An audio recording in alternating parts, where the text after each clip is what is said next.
thank you so much for joining us bright and early this morning. I hope you have your coffee to your other caffeinated beverage. We're going to jump into the presentation today about Beyond the Basics, Elevating SBDC Impact and External Funding. Well, good morning, everyone. And again, I cannot thank you enough. We were like, when we got rescheduled for 8:15, I was like, I don't know if we're gonna have the same crowd, but definitely really flattered. This room makes it truly exciting. We had worked really hard in making sure the conversation today it's important, is relevant, and that everyone walks with an idea and definitely some pointers about how we have been able to leverage other grants and contracts to expand the reach and the impact of the SBDC program. My name is Juliana Bolivar. I am the director at the Alabama Small Business Development Center at Troy University. I've been there for about 3 years and a half. And we have, of course, our SBDC core funding, but we have been able to partner with other state agencies, with other funders, federal agencies, in order to create programs that align with our core mission and that allow us to serve gaps or areas where my core funding doesn't allow me to do it. I have had the privilege in that process to partner in several of them with Katherine Zobre, who is a Bolivar SBDC advisor and now a small business owner, driving her second year of her consulting firm. So today in our agenda, we will cover like funding opportunities, the partner buy-in, applying and managing programs, case studies, and Catherine's favorite part, leveraging technology to do this. So it's always good to have a tech friend in this whole process. When I talk about this whole process, I know you're going to say or think this is a lot of work. Applying for grant funding and contract is a lot of work. Why do I even do it? And a lot of people, when I applied, I think my first one we're going to discuss it here was with the Department of Human Resources. And that was 10 pounds of a grant. When I sent it out for very, very little money, we actually received about $9,000 for that grant. But it was a good experience. I wanted to know what they expected from us, how I navigate the process throughout the university, how that partnership would go, risking very little money, just like we would advise to our clients. So that's the process I started. And the reason is that I noticed specifically in that partnership that there was an opportunity to serve clients that I normally don't have the budget to serve in my SBDC core fund. We were talking about low income SNAP recipients that didn't have good credit, didn't have stable income. They really needed a job at that point. And they are going through some sort of trade training, some vocational training, and they had the aspirations to be entrepreneurs at some point, but they didn't know at what point and why or how. Definitely, I don't have the budget in my core funding to have multiple sessions with them discovering that you need a budget, and you need to fix your credit, that you need to think about the entrepreneurial mindset. And if this is really what you want to do, or maybe this is a side hustle that you want to have. So that's how we created a 20-week long project or program that will go through the basics of entrepreneurship, finance, marketing, professionalism to discuss in a group session those type of topics that were of common interest and I could not serve in my core funding. So we serve people in idea stage entrepreneurs. We serve people in different niches that would serve or that would target a population that could be potential in the future becoming my SBDC client, but right now they're not at a point where they can move to my NBCs or my success story. But at the same time, I have had one of my best success stories from those groups. Also, when I need advisors or consultants in a very specific industry that I cannot fund from my core funding, I create a program that aligns with an USDA mission or mission in a program or funding. It broadens awareness of the SBDC in the community and the state. We get to put our logo on everything we do, every type of program, serving any population, either it's virtual, it's in person, it's an informational session. We get to put the SBDC impact in the program. It's a good pipeline of qualified buy-ins. We have, in my office, we have our Wall of Fame. And I got to say, it's really a great thing to see that they have not only taken SBDC programs, but they have been part either from the DHR program, or they have been in our cohorts with a partnership with with the U.S. Department of Agriculture, and they feel like they have had a full package of services beyond what only the SBDC does. And you learn the grant and contract process better to serve clients because they go through the same as well when they're trying to subcontract with the state, with DHR. So I talk to them based on my experience. This is what have happened, or this is how I have handled those conflicts, challenges, or situations. And even because you create a list of local connections in those agencies, you can even ask for other points of contact for other programs and partnerships. So here is with a university, whose center is attached to a university. One of the other benefits that we learned this year was that the accreditation process for the university really likes to see external impact. And while professors do a lot of fantastic work in the community, SBDC is one of the primary focus on community impact, and that just seals that deal right there. So that was a huge win. Yes. And definitely, although in universities, and for having them, it's a every 4 years conversations, and they remember, like, can you send me your impact snapshot? Once you start that conversation and you said, don't start in 4 years again, let's be intentional and plan what we can do and what kind of partnerships, they start adding your projects or proposals to their catalog, things that they want to ask money for in development, not just in grants and contracts, but in development, that eventually you can use for match in your grant proposals. And I know that a lot of the deans, I was having this conversation with somebody yesterday, they might feel like, okay, but this money could be used for something else. Yes, but there are specific donors and givers in our university that say, I want to do a project in the community. I want to do something with youth. I want to do something with women-owned businesses. So here is a program that has the experience in everything in place to already implement that. So most of those dollars are going to the actual project rather than the overhead. So that is when you sell funding your project or program. So hi, I'm Katherine. I'm the founder and CEO of the Founders Playground. We provide programmatic support for entrepreneurial support organizations. So we work with ESOs from all around the country, primarily up and down the East Coast, on working with, especially, my heart is with SBDCs as a former Alabama Small Business Owner, but all different kinds of organizations as well. A lot of programmatic development, but it can range from the very beginning. I'd like to run a program on this, and we find grades together, we write them, and then we deliver the program all the way through the report writing sessions. So that's me, my background. I've got a master's degree in international development studies, and I've lived under $1 so my numbers are around 2,000 entrepreneurs assisted, $2 million in cap, mostly grants, and yeah, that's Former state song. a former state senator. That's right. Yeah, that's right. Thank you. So yeah, that's right. Thank you for me. So finding opportunities, that's one of the areas where you have an idea, you want to serve a community, you have a gap in your program, but where do I find an opportunity? So the most common answer is go to grants.gov and start thinking, like, that's, the low-hanging fruit. Like, how do you know what the priorities are of the state agencies? You can certainly go and notice what it's applicable to your area from Department of Agriculture, for EDA, from any other agencies. However, building a relationship with your local offices, creating and being on top of RFPs being put out by the state level, by state initiatives, in other federal agencies, make a difference, because at this point that our community partners know what we are capable of and that we handle additional funding, they even call us and say, do you think that you can apply for funding to deploy a program to serve this community, or we have funding coming in next year that we would like you to handle?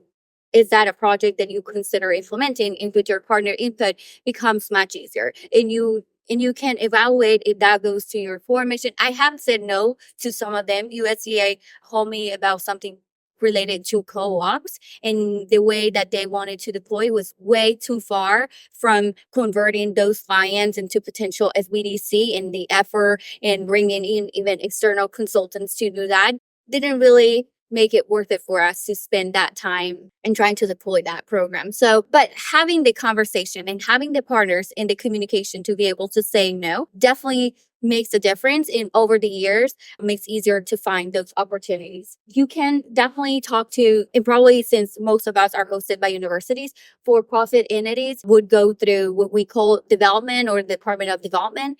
And sometimes I know talking to other colleagues, you find it challenging because the university would say, well, we have Santander Bank for this project, or we have regions for this type of project. We don't want you asking them for money for your project because we expect them to do this. But I find that now donors are becoming more specific in what they want, and they want to see entrepreneurship in youth. I want to see a startup. I want to see minority-owned businesses, or I want this in Spanish. So if they know that, hey, my project is there, I'm sure that if you schedule a meeting with your development person and you put that project with specific outcomes and your capacity in their catalog, it's easier for them to sell. At least my experience in talking in the university, each college has a development person. If you can give me a summary of all the projects that you can have, that becomes part of my portfolio. When I sit with each bank, of course, they're going to show the university projects first, but if they cannot sell it, honestly, ours is pretty. Like, our language is serving the community. Ours goes to the people that they want to have accounts from, the people that they want to post their impact to. So once they see that for some reason they cannot get the funding to that new facility that they want to build, the new sports complex that they want to get in campus, well, yours is an easy sale. Nonprofit entities, we have partnered with local chapters of our RCND to do more of the broad educational sessions in aligning with what they want to accomplish in that fiscal year and how that translates to Hispanic education in this case. So definitely having the conversation of what the skills that you have in your center and what the local nonprofits are looking for, or mainly foundations, are trying to fund, makes a difference as well. In of course, your educational institution. So the partner buy, and this is a part where I have really enjoyed talking and having this conversation with Katherine, because we have been able to build, just like we tell our clients, what's your value proposition, why the university wants to jump in and say yes to your project, and even why the SBDC should take part, because at the end of the day, we are advisors, we are directors. Why should we take part in an additional project since we're already busy things? Since we're already, so think about all the people involved in order to get a yes. What can they gain from it? So your host institution, probably they're going to put their logo all out. They serve the community. Once we had our first cohort, the Rural Food Venture Program, which I have been approached here. Some of you have asked me about that program specifically. Once we run that cohort, we got the children of the people participating in that cohort.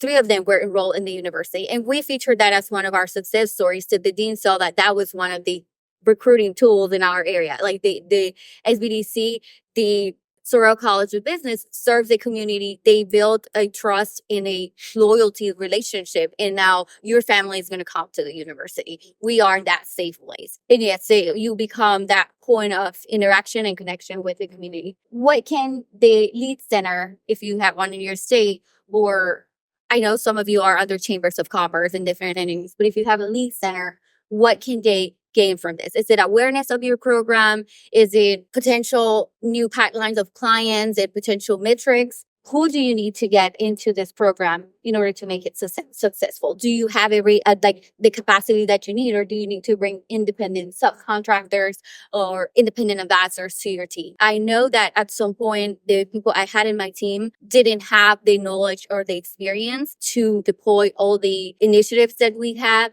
But of course, we have partnered with the Founders Playground, and with their area of expertise, we can deploy additional programs that she offers for us, the programmatic, the grant writing support, and even the recording.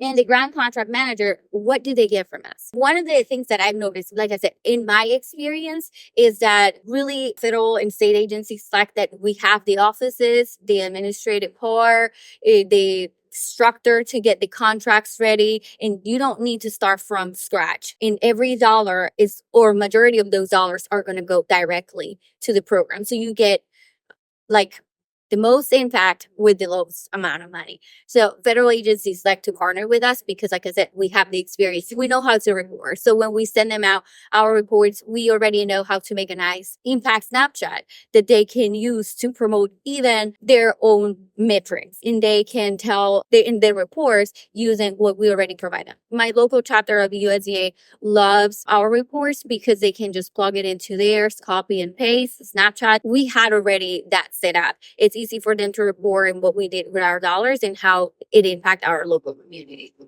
Host universities as key partners. And like I said, if you want to share what your biggest challenge, if you had any with your host institution, because I've had those conversations, if you want to share, what is the biggest challenge with your host institution if you try to get extra funding? Time to process. Time to process. So a lot of times, the project that we worked on, it was a pretty quick turnaround. And with all the university processes and all the hands that have to touch it, like really having to stay on top of where the proposal or contract is at in the process. So that way, and just kind of explaining, hey, there's a deadline, this is time sensitive, but that's been a challenge. Either paying others or just getting the thing through 5 offices. Do you have a office of sponsor programs? Yes. We are doing all of the work. No, that's for sure. Like, okay, well, it's going to take us 2 weeks. And I'm like, I don't have 2 weeks. I just got this. Like, total time I have is 2 weeks. So, but one thing that I've done and that I feel has been helpful is as I've built relationships with the Office of Sponsoring Programs and some others that are within the line, when I start hearing about something, I give them a heads up. And I say, hey, I'm in conversations with our Department of Elementary and Secondary Education or Child Care Program. Not sure where it's at. I don't know how much money's involved, but we're in conversations and it looks like you're going to be part of a project. And we're like, oh, okay. So then kind of giving them updates helps them stay up to speed. And then if I have an update of it sounded like we're going to be able to submit our proposal in 4 weeks, even though we may not have all the materials. And they've appreciated that. And I feel as though that has overall helped the timeliness of our proposals. That makes a lot of sense. In our case, in order for us to apply for additional funding, we need to inform sponsor programs that we're going to do it. So there is a form that they have, like the middle form, where basically you're telling everybody that has to sign for that, like, hey, I want to apply for this. This is what I need from you. This is how much I'm going to ask for, sort of. I can give you an estimate. So before applying for that, we have to have that form approved. Even when I have the intention of applying, because it is a 3 pages kind of form. So when I see an opportunity that I don't have a full project, but seems like it could be a good option, I talk to sponsor programs and say, hey, I'm thinking of completing transmittal form so I can, have those signatures in place if I decide to move forward. I'm not saying I will, but this is a possibility. Do you want me to do that? And most of the time they say, yes, go ahead. In case if you don't, it's not a problem. But if you do, you have the signatures in place and you have an idea of what kind of project you want to do and sort of for how much. If we need a match, well, then that would mean that I would have a very early conversation with our leadership about how we're going to do the match. And that is part of the conversation that we would have. You can get really creative about that match. It can be your time. It can be in kind. So it allows you to have that early conversation. If we need these things to be in place, how we can have them, even if you're not ready to apply just yet. So having that conversation with your key partners helps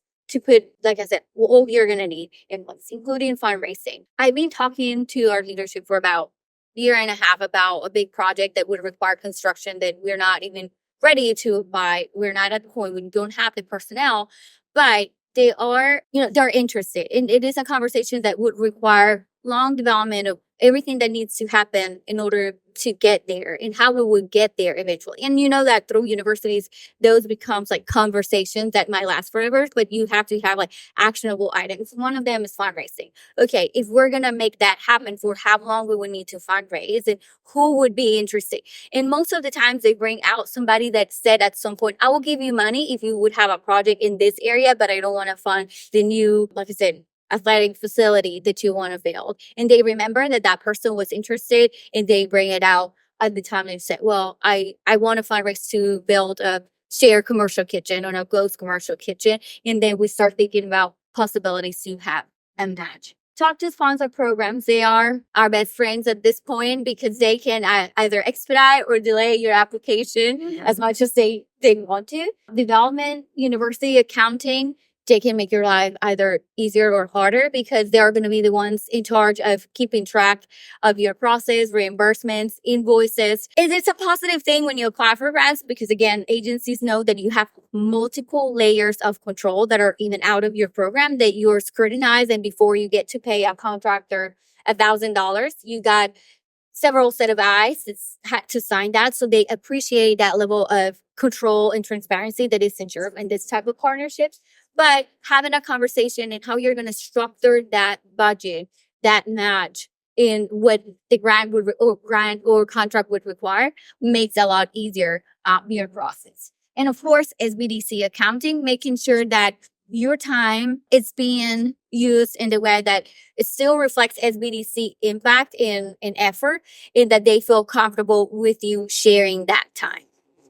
So the best, I like to include some best practices here, build their relationships with grant and contract managers. I like to think about when I want to create a new program, leveraging the skill set that I have in my own team. Previously, my program assistant was certified in QuickBooks. So we sort of added some responsibilities to that position that we're not before because she was providing support to my clients in QuickBooks. But we thought, okay, if we grow one of our existing programs or we apply for new funding, we can continue to grow that position. If you have employees that want to continue growing, adding skills, certifications, that is also a good way to increase that salary budget because they have new skills that you can use for another project, and that salary increase, a portion will go to that new grant. So knowing that I could write a grant that includes QuickBooks support for that specific population. One of them was in childcare, like I said, in one of the main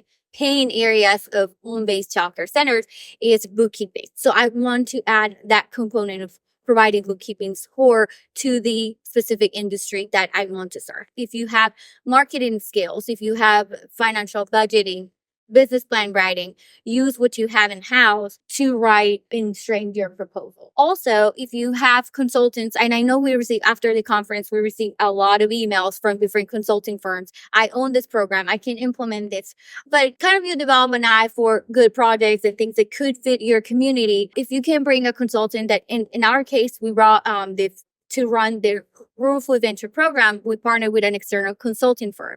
They brought speakers that elevated the quality of the program that I didn't have the time to recruit, and that did add a level of interest for my population. So the way that I sold in several of our counties, our second round of that cohort is we have one of the chefs and bakers of Princess Diane wedding teaching one of our sessions. I had 12 bakers signing up for that cohort. So I was able to, recruiting the speaker, creating those contracts, promote it. It's a lot of work, but if you bring another external consulting firm that you trust, it's easier to promote your program. Now, when I partnered with Katherine, I know that I have all the programmatic support that I just need to go up and promote our program, talk about dates, and make sure that I do the follow-ups. But she carry the weight of our in-person boot camps for this entire year. So having those relationships with consultants and advisors makes a huge difference. Give your accounting department enough space, and I said a month, but maybe for you, it might be more, to make sure that they assist you creating those reports, get those authorizations in writing. When, your host institution or your lead center says it's okay to share your admin person as an in-kind contribution up to 10% of that time.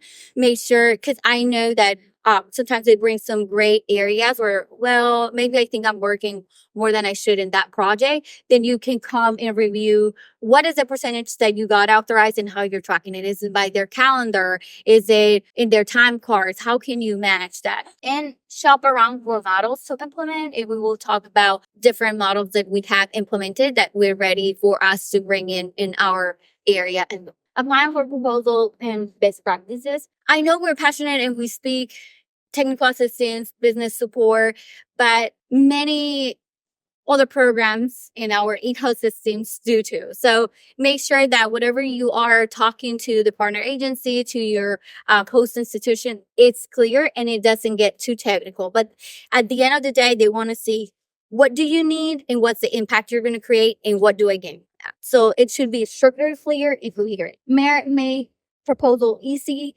to skim and just take a look. And because if not, if you send 25 pounds of a grant or 10 pounds of a grant to your dean, it's going to be hard to get that yes, to understand how does it even impact in a positive way to my department, right? Using active verbs and simple language. I know that that's one of the challenges, and we'll talk with Katherine about that, using technology. But technology or AI can get really wordy about, generating content. So this is the part where you guys understand what you're trying to do, be concise and convey the message with the enthusiasm that we have to serve our clients. Again, shop around for models to implement. We developed our own model for one of our projects, but we also partnered with a program in Notre Dame, the UPVI program, to deploy our 5-week in-person boot camp because it fits different needs. So shop around. There are models, and we're trying to kind of finalize our own to make it available to other centers. But I know there are plenty. In fact, I was talking to some of them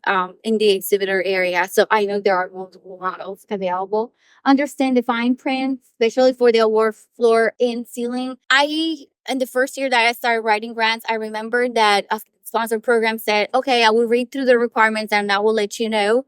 We missed the part that the minimum ask was about $100,000 and we asked for a little bit less and we were disqualified out front because we didn't ask for enough. So just make sure you read that fine print about the ceiling, below it, in any match that is required.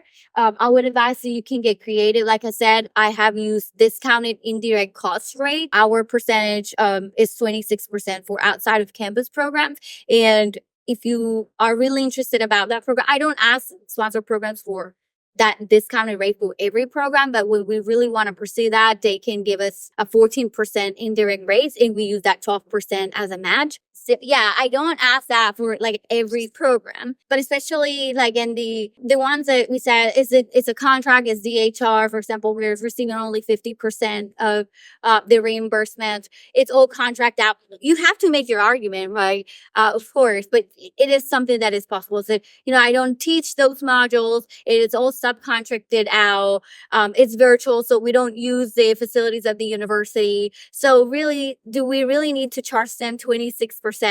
Like, we don't give them our Wi-Fi. Like, instructors are using their own. They're all remote. Basically, what we do, we process the contracts. We put our logos out. Is there justification for 26? And they're like, okay, it makes sense to lower it to 14. It's different if I'm trying to use 3 auditoriums for 5 weekends using it's different. But definitely there are cases where you can make a case for a lower indirect rate. Like I said, you can also talk about in kind if they are willing to give you a student worker. If they're willing to give you a GA, sometimes your dean might have a GA that they don't know where to place because they already committed to that. So you can use that salary and the tuition as part of the contribution to the project. So get creative because there are ways to come up with that match. Consider equipment and technology in the match and focus on the impact that you're trying to create in the gap that you're trying to serve. Because by default, the first thing that they are going to think is you're trying to duplicate what you already do. So you're trying to get more money for what you already do. But you have to really focus, and that is the key. What is the gap that you're covering? Explaining that normally, if you don't have credit, you don't have a job, you don't have like a certain level like of financial stability, you cannot become a success story or an MBC. We need to do some coaching, some type of education pre-entrepreneurship. And that's the money I don't have right now. And that's what this grant or contract matters. Don't a lot of the grants limit the amount that you can subcontract? No, it hasn't. We haven't. No. It hasn't happened to me. They care about the overview of the grant, and they do. I have had experience where they come back and ask, how do you overview your contractors? What kind of reporting? How involved you are? And in fact, they prefer if your university allows you to make supplemental out of additional responsibility. Most of the grantors have expressed, like, I prefer you having a supplemental pay for whoever is overviewing this project, because it ensures that the subcontractors are committing and adhering to the standards of the grant. That's another huge benefit of using either former SBDC advisors or SBDC clients. I send it to detailed timesheets, even when they're not requested, with breakdowns of my time. We have, regular conversations. I understand the impact and the metrics and the language MBCs can have access, and jobs created, jobs supported, and all of those things that is native to SBDC advisors. I inherently get that. And so using the network of former advisors is also a really good resource because they're going to get it. I know that the reason why sometimes we don't do it is because accounting, and we are scared of like, how do I know I'm not mingling funds? But it's just the same way that we advise our clients to not mingle your personal with your business. It's creating strict boundaries in how you manage those funds. So if Katherine was working for the USDA project and for the DHR project, and I run out of money for some reason, I cannot say, well, I'm going to pay you for this other fund that I have. So you need to create very strict budgets that you go by in each of those, and talking upfront to your contractors. I have X amount of money to accomplish 10 sessions. Is that something we can do? That's the type of conversation I had with Katherine. And okay, this year I'm not teaching any of the modules of DHR. I'm focusing on getting other things.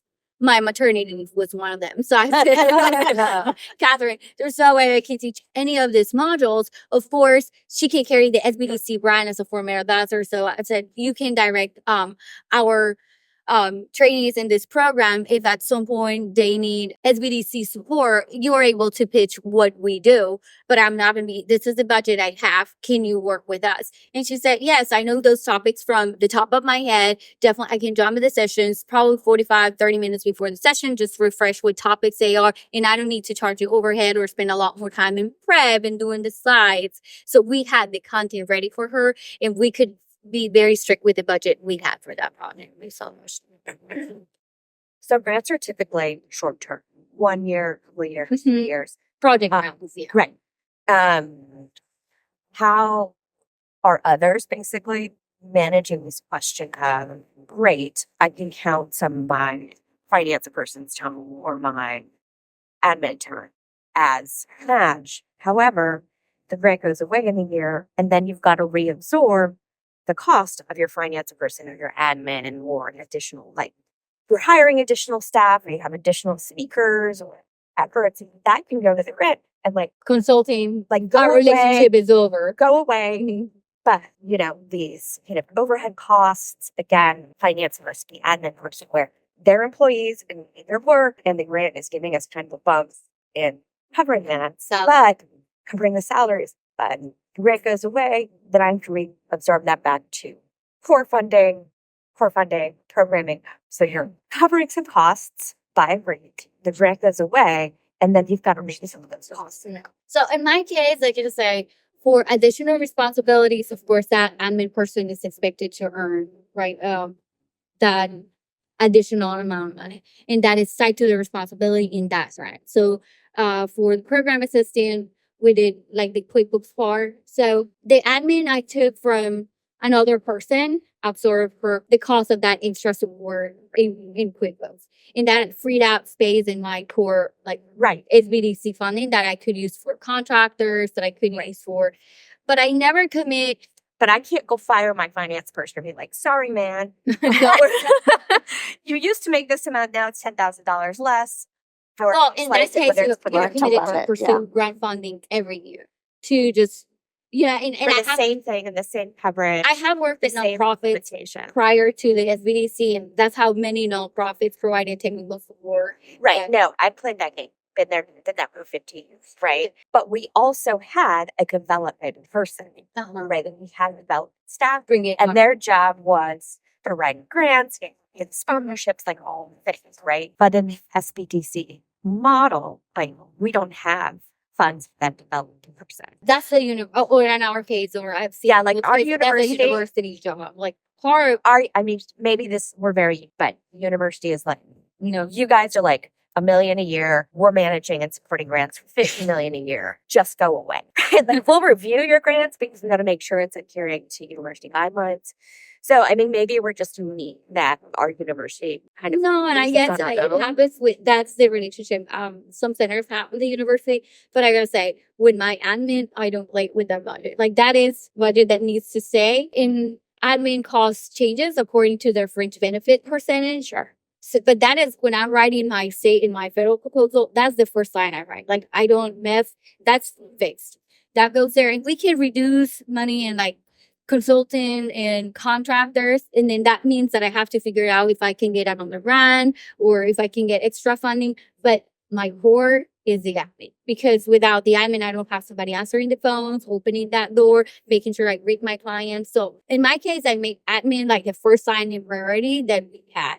And over the years, as the dean has seen the impact that we have in SBDC, they have been able to like absorb more of the management. Okay, so And making it like a university. So the bottom line is, I mean, yeah, we need the university to step up Yes. and or have like annual, continued, reliable corporate. I was saying, I would also recommend if you're looking at it that way, is what is a short-term expense that you could spend that year, and so the next year you do still have that money for that admin person, and you fill the gap.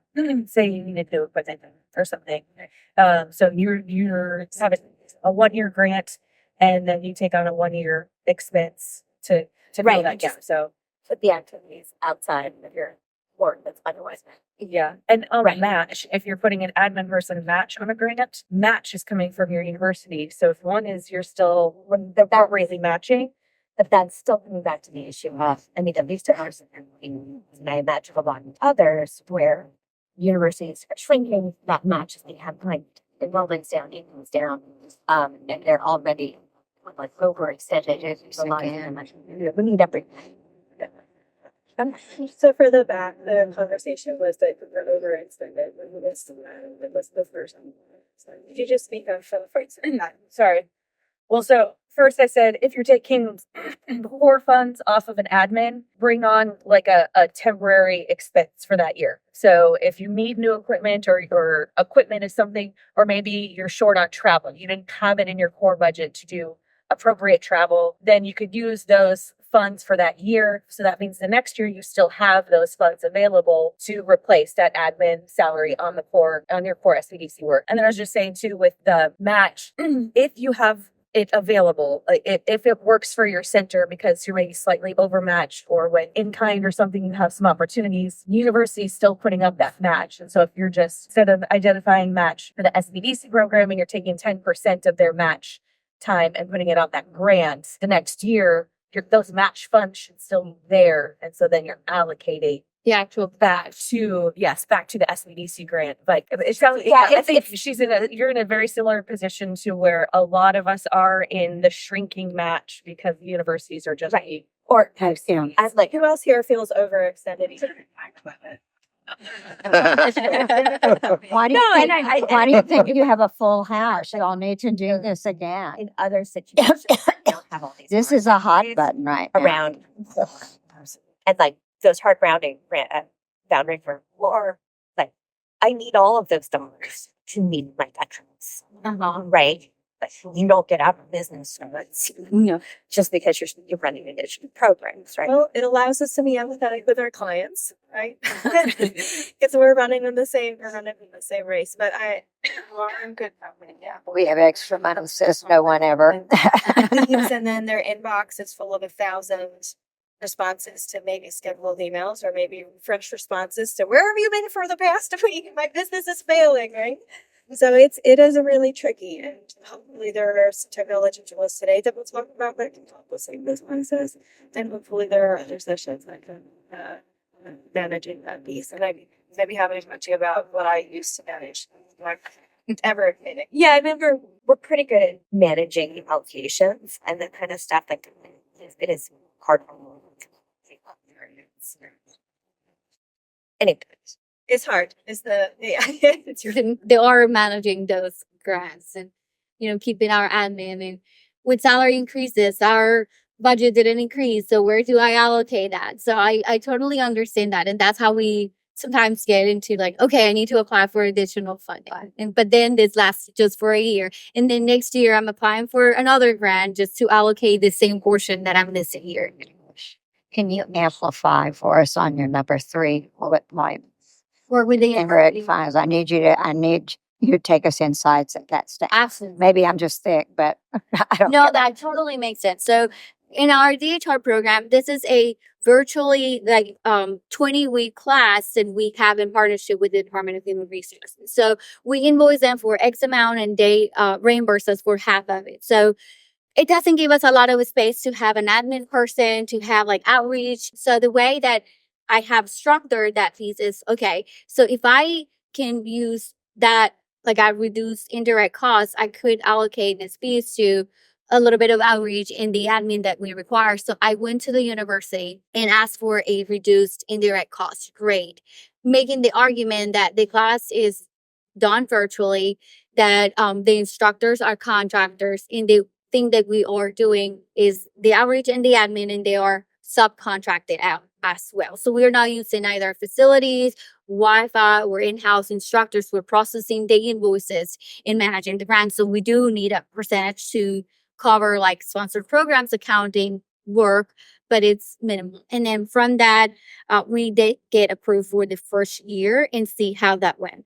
From that first year, we had a great story that made it to the news. A mom of 8 kids that was one in our first cohort and completed because it was virtual. She got some small reimbursement from the Department of Human Resources. She received SAT benefits. She was starting to monetize her blog, and it went like out in the news. So for second and third year, the university said, yes, we're happy to get you that reduced. So it became a banner where they could tie it maybe to enrollment or something Exactly. like that. Okay. And in the societal impact. In fact, that story was in the report that the school put together with the picture of the mom and the 8 kids and the societal impact. So Just the thought of that makes my head hurt. so definitely Seriously. it was a good story. And then from that cohort, I got local farmer that does like personal care products from goat milks, and she became an SBDC client. She has been one of our success stories. So it doesn't only benefit the university, but it has brought like a pipeline of clients that can help me meet my metrics. So again, that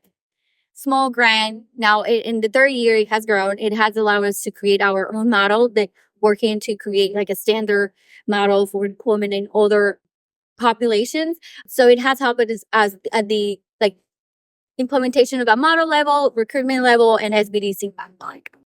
The Department of Human Resources, like I said, as a workforce development contract, we are the only program doing self-employment training in Alabama. Day one, to get people receiving benefits, train in cosmetology, HVAC certifications, different type of trades. But then after you have that, if you want to be self-employed, how do we ensure that they are going to be successful? Do they even know how to plan their own budget? So when we have that whole 20 weeks in different topics, and they decide that probably, I would say half of them decide that business ownership is not right there at that moment for them, but they know that the SBDC is a resource for them when they decide to become. So, and they would spread the word about what we do in the type, and they don't say, well, I was in the DHR program. They said the SBDC helped me understand my budget when making this next step was the right decision for me. They talk about the impact the SBDC had in their lives. And then once they are ready to move forward, and I have had like the one that is ready to formalize their personal line of care, their cleaning business, different type of services, most of them, fridge and appliance repair business. So when they are ready to move forward, they become our clients, and we register in the system. They get the regular advising time, and they're ready to register either as a sole proprietor, as an LLC, and get put in an hour. So the way that it worked, I found the RFP and the DHR website. We evaluated if it was a fit. I considered my craziness that it was a good fit. Sponsor program said, well, I'm not sure. It's a law. You have to send 10 physical copies of this grant by FedEx. It's a law. You have to send a CD. They require you to have a CD copy of the proposal. We didn't know where to record a CD. Like, it was a lot of work me work like driving to FedEx to put that grant. They called me and they lost the CD. Say you didn't have the CD in the box. Yes, it was taped. So anyways, and I thought that it was a good fit, although everybody thought I was crazy because again, I was having a hard time sending away people who were in a tough financial situation that were not ready. And yeah, this is what you require to have a business. You don't have a job, your credit score is bad. Not just yet. And then what else can I give it? So we developed this curriculum. We had in the first year, the funding was basically to develop the content. And the second year, I was able to bring more of Catherine's expertise and add activities, feedback, one-on-one support. And then at the end of the cohort, they received 1 hour one-on-one training and coaching. What's your next step? What do you need? How are you going to jump from your current situation to be ready to register that LLC, and not doing it just because you want to spend $236 in Alabama, but because you're ready to be an LLC. So in year 3, we're definitely seeing that it was a good choice, although I got the crazy several times. We delivered the program and track deliverables. When we first started, because we were the first self-employment program in Alabama, they didn't have a lot of metrics that we could adhere to. So we started with what we know already, our SBDC metrics. How can we track attendees, engagement, and what other metrics we can come up with? So we have been improving our metrics as we move forward, because we definitely want to see how our program and the content is impacting the students in that program. We renew application. We make sure that communication is a key piece of each program. We use our communications department, and I'm fortunate to have a very good relationship with our communications. So we put our success stories out from not only the HR, but all of our programs. So every dean, every vice chancellor knows the impact of this programs. And I know they do read it because I received notes from them saying, congratulations in this story, congratulations in this new funding. So we know that they read it, and our community partners do as well. So Chamber of Commerce of the county, where the story of the mom was taking place, they sent us a letter also thanking us for the impact that we have in their territory. So it just makes sense that after all that work, and if you try to renew this type of contract, you make sure that communication and using those good stories are part of your strategy. Consultants can help with that as well, right? They're a LinkedIn network just that they can post some of these success stories and invitations as well. But for the DHR, the sessions that I do, I will often give away 15 or 30 minutes of a free advising session. And then it's not required, but I'll ask them folks to make one.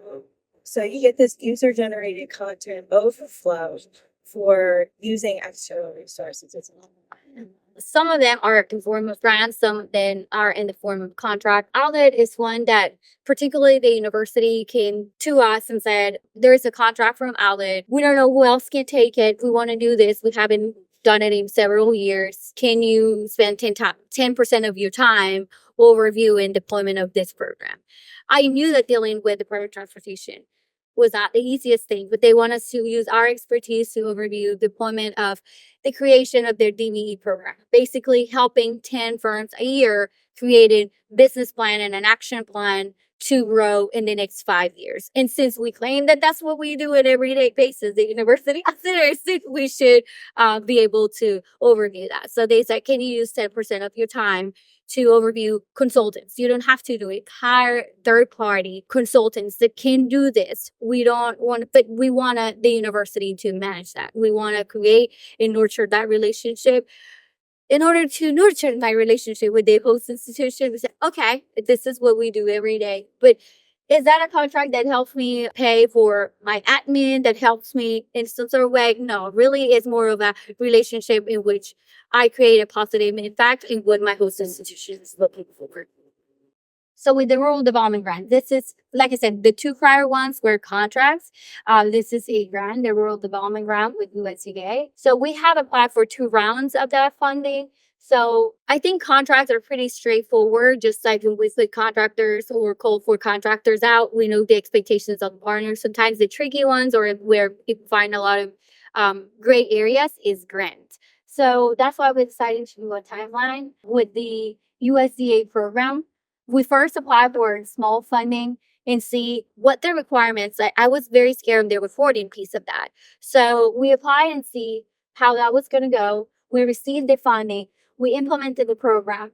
We created a relationship and a reputation of being able to employ additional programs. So we developed rapport with that agency. We developed the relationship with the grant coordinator. And for second year, we applied for a different program for higher knowledge. In that part, I will let Katherine talk about the program we deploy with USDA funding. As like I said, she was my programmatic support. That's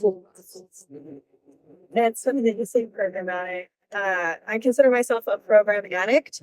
So, so we considered a number of models and considered, do we build our own type of curriculum for this? It's something that I've done before with my own programs, or do we pick something and run with it out of the box? And we decided to pick something out of the box. So we considered State's Lunchbox, the foundation, the Million Humps Foundation, other net, we were looking at kind of the networking and conversation based basis, as well as a really rigorous curriculum and metrics that go along there. And so that's why we landed on the Notre Dame Urban Liberty and Business Initiative, even though we knew we were going to be doing this in a rural setting.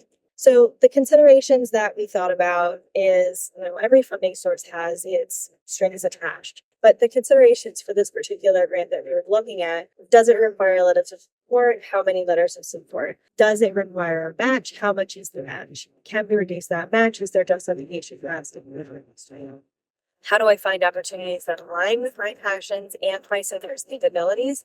And when we talk about serving niche entrepreneurs, right, we're not talking necessarily about business or industry niche. We're talking about life circumstance solutions, right? Folks that have credit score issues or a lack of savings, or are they going to need to use their full next check to pay for that LLC registration at any point, right? Because if they are, then they're not going to be, they're not really going to be in that business, right?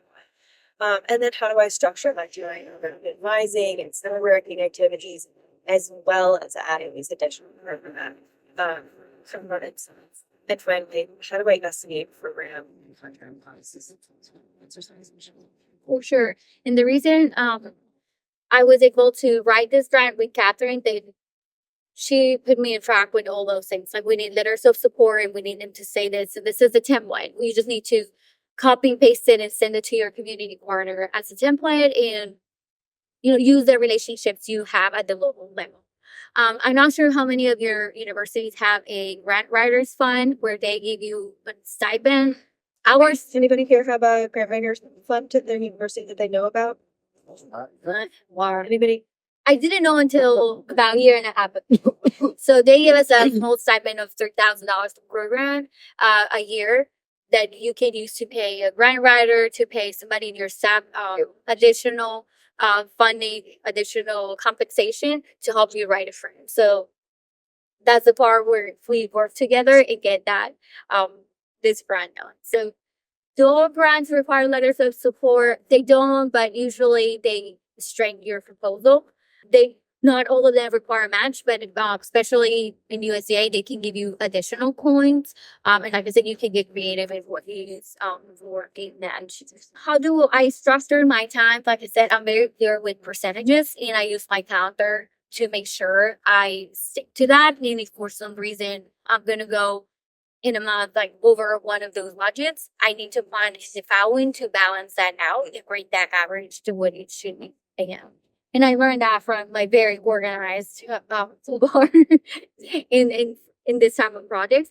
And I estimate the contract cost, having that front conversation with them about, this is a grant that's going to reimburse us 50%, or this is a full grant, how much the program is going to cost me. I really don't have time to do the outreach, the emails, the support, the mentor training, the student consultant training, in a package where all this is included, how much this is going to cost us, and how can we put it in the proposal.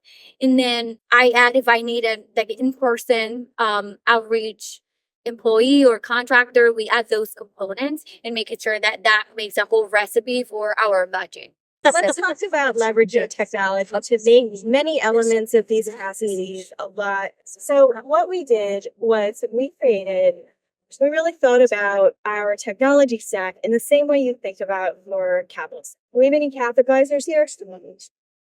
Okay, so anybody who's less than a year into their SBDC service? Okay, so the capital stack, for those of you that don't know, is when you stack different forms of capital to create your total budget, right? So you've got your owner's injection, maybe you have a small grant, you've got a loan, a line of credit, credit card, same thing. So we think of our tech stack in the same way. First and foremost, I'm very security minded, so I always use a password manager. That helps me keep all of the different passwords like in one place, and it gets to the point where yes, I have strong passwords. I can easily update and retrieve them as needed, and the security questions don't get lost. And because they're all in a password manager, I don't need to put my mother's maiden name. I can make it up every single time. So you get really, really tight security just by using a password manager. Second, Do you suggest, do you have any that you suggest? I use one password, the number one password. I like that one. They have not had a security breach and they have really, really easy to understand updates, but there are many great ones out there. Second is a scheduling platform. I particularly use Calendly, but there are tons out there. Many CRMs have them built in. Is there one for Microsoft has one. Microsoft Doesn't have one, but Microsoft does. and then Google Calendars also has appointments as well. So you can set up an appointment calendar and then give that link to the clients, to the participants to schedule time directly with you. The trick with the scheduling platform, and the number one complaint that I hear from advisors is I don't want to give my home calendar out or control to clients. You leave it really small. So even now as a private consultant, my hours in my calendar are 10 a.m. to 11 a.m., 1 p.m. to 3 p.m., Tuesday, Wednesday, Thursdays. That allows me to then open up additional time and look like a magic worker when there is additional demand. I only leave it open for 14 days at a time. So those are my really restricted calendar settings so that when I am giving them to clients, I know they're not going to overwrite personal stuff because that calendar is connected. And you can schedule and reschedule as needed. Third is a project management platform. There are many great ones out there. Many of them are built right into Microsoft tools. I also use ClickUp, Jira. They're all great. Different learning processes. So pick one and stick with it for a couple weeks. Expect that any of these technologies to really get familiar and comfortable using them, it's going to take you 6 months to a year. To develop that flawless habit, it's going to take you almost 2 years. So don't think integrating these tools are going to be an immediate fix for what your habits have been having you do for your entire life. Sticky notes, notepads. It's not going to be a quick, easy switch. Give yourself the grace to have a little bit of time to implement these upfront. Time tracking tools. Time tracking tools are great for contractors, as well as, I started doing this when I was an advisor. And honestly, the first time tracking tool that I used was just the timer on my phone. I wanted to see how long it would take me to respond to an average email. It's taking me over 30 minutes to respond to emails. So I grabbed Yoast templates, adopted them for my own, right? We customized the Compass network, really. And then I got my emails down from 30 to 7 minutes. And the only way I knew that was by using a time tracker. There are more sophisticated ones out there, but you can just use the tool right on your phone to do some of these ones. Meeting recording and transcribing. There are great tools built right into Zoom. And I think probably GoToMeetings and all of those platforms. There's Otter.ai. I don't love it's a little bit trickier to access the recordings and a lot more clicks. You have to have an account. They will constantly try and upsell. Fathom is really easy. The transcription is pretty good as well. And it automatically transcribes and records. Now, for confidentiality purposes, I would look into I don't use that because I don't have SBDC clients at the moment, but I use that for all of my meetings. And then I send the link directly to the meeting participants, and then they have access to the chronological summary, the transcript, which they can search by keyword, and then jump back to that recording. So say you're like, oh, I wanted to get back to that point where she talked about the tech stack and the cap stack. You could search tech stack and it would jump to that point. And then finally, custom GPTs. Who here is familiar with ChatGPT? Who here has built a custom GPT? Half-wire. Okay. Not So I'm going to show you the custom GPT that we built for the program administration of the EDI program. So To access custom GPTs and to use them, you do need to have a paid subscription. For individual accounts, it's $22 a month. So we're not talking about a heavy tier. It was one of my best business expenses last year.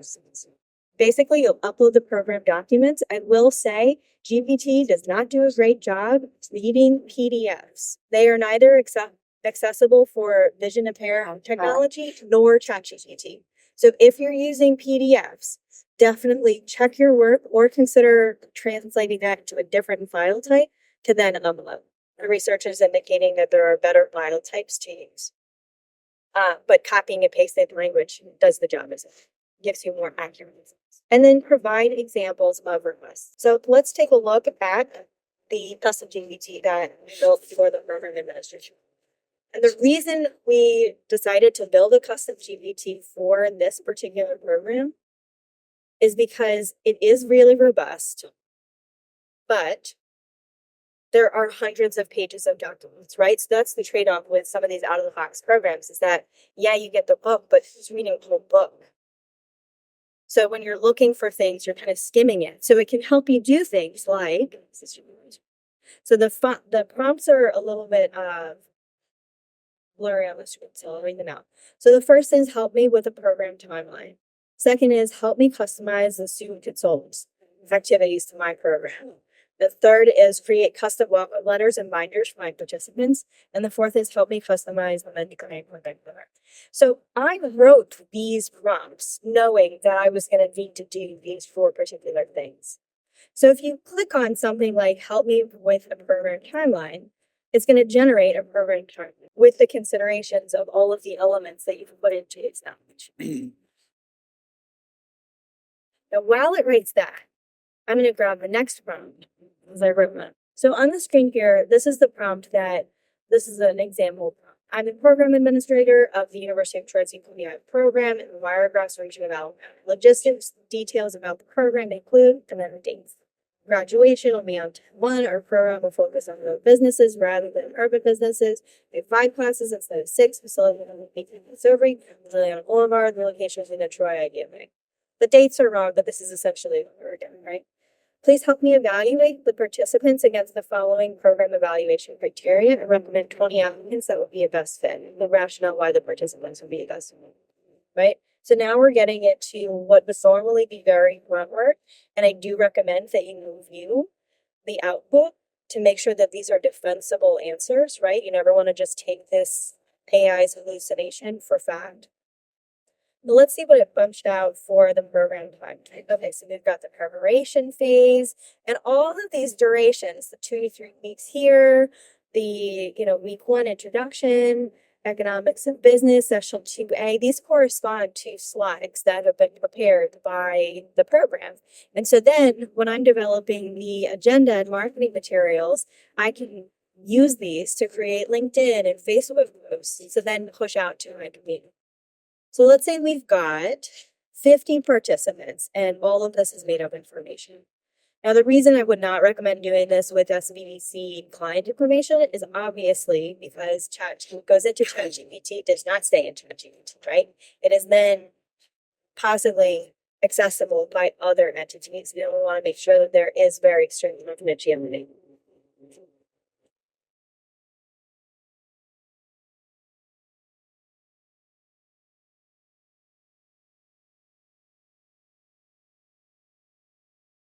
So I'm going to grab my prompt, and I know we're at time, so thank you for you. Yeah, I don't know if you want to pull up our post-session survey and fill it out while I finish entering this. Okay, so I just copied and pasted the prompt, and then copied and pasted in no formatted error format into the GPT, and asked it to pick them. Let's see where. So I gave it the criteria, right? Ability to participate in alignment with the listeners. Oh, and it gives me the rationale. Now I always double check, but man, was that correct? Oh. So yes, we're talking about ChatGPT here, but I want you to remember that we started with password managers because security first, right? You can decide what level of access folks have to the custom GPTs that you have. So for example, this one's just for me and Juliana. So you can't find this. If you went to the ChatGPT store, you couldn't find this anywhere. I have one just for the Founders Playground, proposal fill. And then I write others like Mint Pro Advisors, where folks look in their capability statement, an RFP, and say, hey, can I do this? What do I need to get this working? So you can build custom GTs for individual programs to decide the eligibility of participants within those programs. You can use it to evaluate, hey, this is a gap in our service area. Is this an RFP that I should consider applying? Does this seem like, what are the red flags here? Right? So those are the ways that I use technology to make our work together exponentially faster. And what it does is, yes, it takes about 80% of the content development work off my plate, but I would say that that 20% then shifts from kind of creating to advising, to revising and supervising to make sure these outputs are substantially correct. Because essentially my name is going on behind them, right?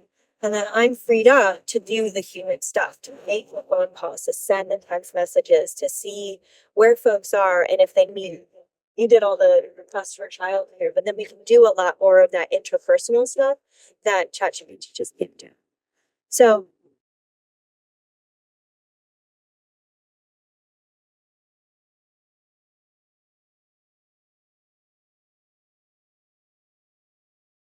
Sorry. So thank you. Thank you